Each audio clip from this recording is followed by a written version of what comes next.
ৰৈ ৰৈ বিনালে জুবিন গাৰ্গৰ ডাবিং কোনে দিব? মাধৱে পাৰিবনে সেই চিনাকি কণ্ঠ দিব?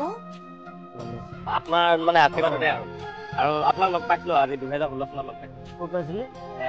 2000 লগ পাইছিলো। সৰু আছিলো। দেখা পাইছিলো। ভাল লাগিলে আহিলে। ধন্যবাদ জুবিন দা। মাধৱৰ বাহিৰে নহলে কোনে দিব পাৰিব সেই চিনাকি কণ্ঠ? বহু অনুৰাগীৰ আহ্বান গীত গাব নোৱাৰিলেও জুবিন দাৰ কণ্ঠ আছে মাধৱৰ। 31 অক্টোবৰত মুক্তি পাব জুবিন গাৰ্গৰ ৰৈ ৰৈ বিনালে ছবিখনে। সদ্য প্ৰয়াত শিল্পী জুবিন গাৰ্গৰ পত্নী গৰিমা শইকীয়া গাৰ্গৰ লগতে ছবি পৰিচালক ৰাজেশ ভূঞাই বহু হেঁপাহেৰে নিৰ্মাণ কৰিছিল ছবিখন।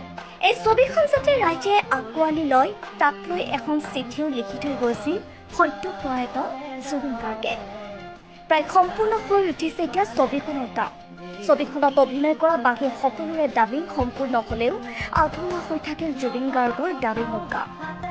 ছিংগাপুৰৰ পৰা আহি ডাবিঙৰ কাম কৰাৰ কথা আছিল জুবিনৰ, কিন্তু আধৰুৱা হৈ ৰল সেই সপোন। ছিংগাপুৰত থাকিলেও জুবিন গাৰ্গৰ কণ্ঠৰ ডাবিং দিবলৈ হয়তো প্ৰয়োজন হ'ব এগৰাকী ডাবিং আৰ্টিষ্টৰ। ছ'চিয়েল মিডিয়াত বৰ্তমান আলোচনাৰ বিষয় হৈ পৰিছে এই কথা। ৰৈ ৰৈ বিনালে ছবিখনত জুবিন গাৰ্গৰ কণ্ঠ কোনে দিব? একাংশ নেটিজনে বিচাৰিছিল মাধৱ বৰাই দিয়ক জুবিন গাৰ্গৰ অনুৰূপ কণ্ঠ। কিন্তু বৰ্তমানলৈ এইটো নিশ্চিত হোৱা নাই ছবিখনৰ আধৰুৱা কণ্ঠ দিবলৈ কাক নিৰ্বাচিত কৰে ছবিখনৰ নিৰ্মাতাই। কিন্তু এটা কথা স্পষ্ট যে মাধৱক প্ৰয়োজন হ'ব অসমবাসী কেতিয়াবা জুবিন গাৰ্গক পুনৰ অনুভৱ কৰিবলৈ। কাকো খাতি নকৰো মই চিধা মানুহ। জইন কৰিলো মোৰ জইন কৰিলো এটাও খাতি নকৰো।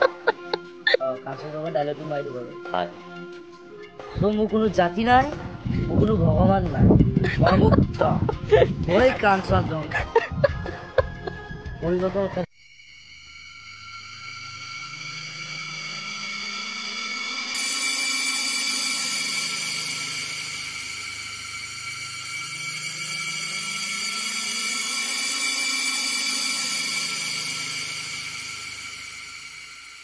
প্ৰয়োজন হ'ব অসমবাসী কেতিয়াবা জুবিন গাৰ্গক পুনৰ অনুভৱ কৰিবলৈ।